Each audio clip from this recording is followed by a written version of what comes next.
તું બેટા પહેલાં એમ કે તે બાલ ચમ કપાયા છે? ગરમીના લાંબા બાલ મને નહોતા ગમતા તો કપાઈ દીધા.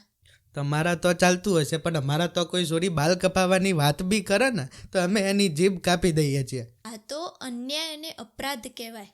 અમે ઓને જ પ્રેમનું નામ દઈએ છીએ. જો અમે છીએ વડીલ, અમે કહીશું કે ભાઈ દાડાને રાત કહો તો તમારે કહેવું પડશે રાત. અમે કહીશું કે રાતને કહો દાડો તો તમારે કહેવું પડશે દાડો.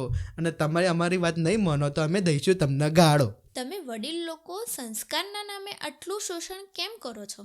જો અમે છોકરોને કહીએ કે તમે અમારા પાલતુ કૂતરા છો, અમે જે કહીએ એ ચૂપચાપ કરી દેવાનું, તો સ્વાભાવિક છે એ ના માને.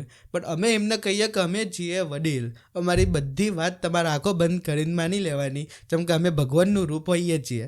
તો એ ચૂપચાપ કૂતરાવાળો બધો જ કોમ કરી નાખશી, વગર કંઈ પૂછે, વગર કંઈ વિચારે.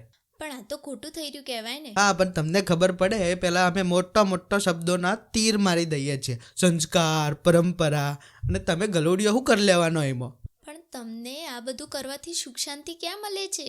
એ તો અમે હેરાન થઈએ છીએ અને કરીએ છીએ. જો એક વહુ નવા ઘરમાં જાય ત્યાં સાસુ હોય એના 70 જાતના હુકમો એના ઉપર કરે. એ સાસુ એના ઉપર એટલા માટે કરે છે કેમ કે એની સાસુએ એના ઉપર હુકમો જાડ્યા હતા, બાપરીને હેરાન કરીને નરક જેવી જિંદગી કરીને મૂકી હતી. હવે પેલીને એમ કે ભાઈ આવું જ કરવાનું હોય, એટલે એને જે નવી વહુ આવે તો એની આગળ પણ એવું જ કરે.